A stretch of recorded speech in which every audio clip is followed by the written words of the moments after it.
और वहां पर एक स्त्री होती है जिसका जो बच्चा था वो उसे काफी सालों बाद उसे पुत्र रत्न की प्राप्ति हुई।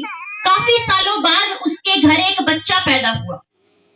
वो औरत अपने बच्चे से बहुत प्यार करती, बहुत बहुत ज्यादा।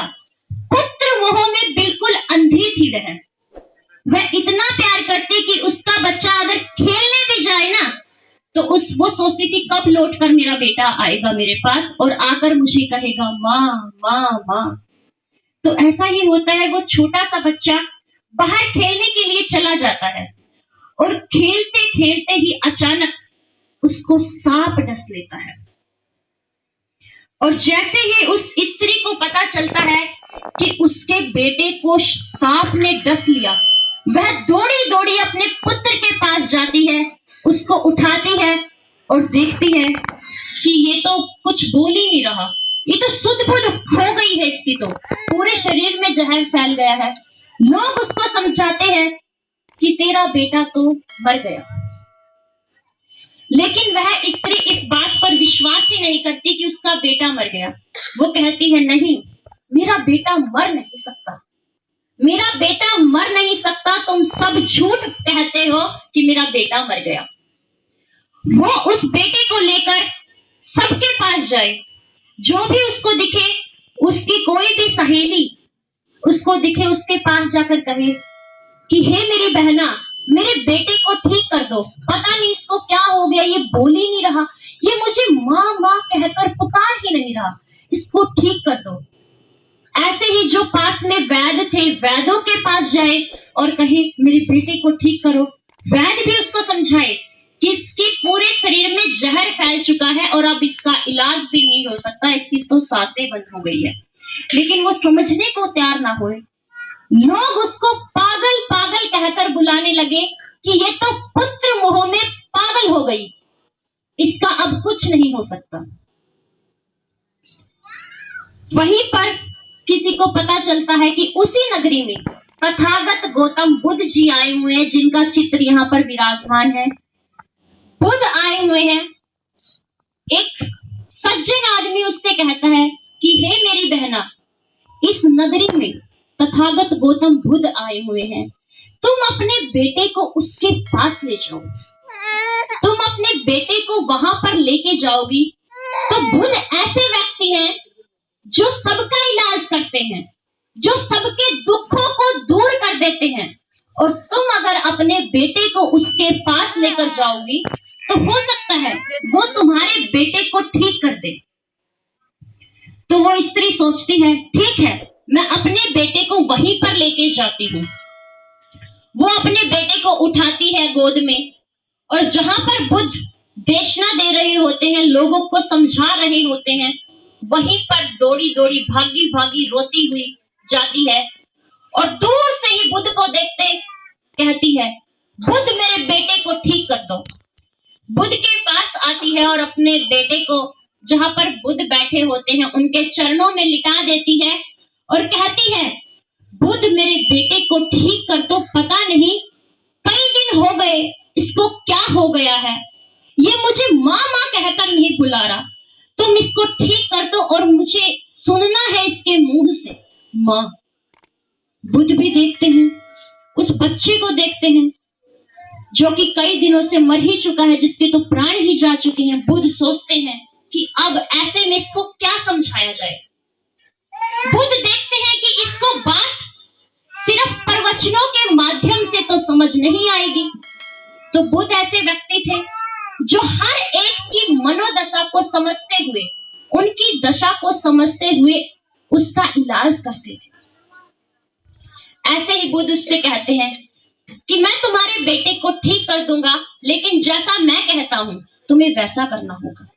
वो कहती है कि आप जो कहोगे मैं वैसा करूंगी, आप मुझे बता दो कि करना क्या है।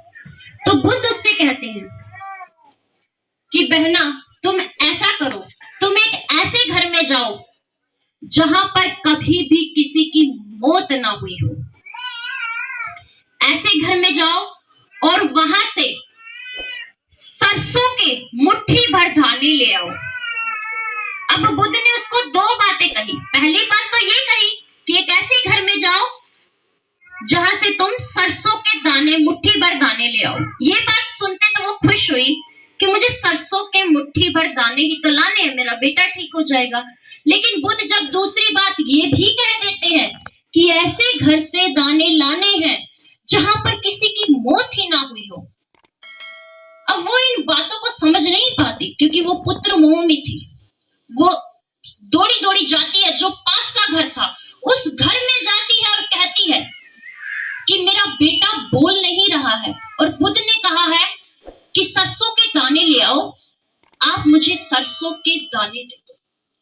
वो जो स्त्री गेट पर खड़ी होती है वो कहती है, ठीक है बहन, तेरा बेटा अगर सरसों के दाने से ठीक होता है तो ये दाने पकड़। वो जैसे ही उसकी हथेली पर दाने रखती है तभी उसको बुद्ध की दूसरी बात भी याद आती है कि दाने तो ऐसे घर से लाने हैं जहां पर किसी की मौत ना हुई हो।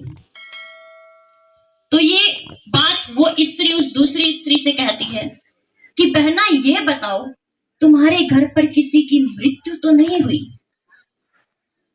और वो दाने उसके हाथ पर रख ही रही थी कि जब वो ये बात बोलती है कि तुम्हारे घर पर किसी की मौत तो नहीं हुई, ये बात सुनते ही उस स्त्री के हाथ से भी सारे दाने गिर जाते हैं और वो रोती रोती कहती है कि बहन तुम मौत की बात करती हो।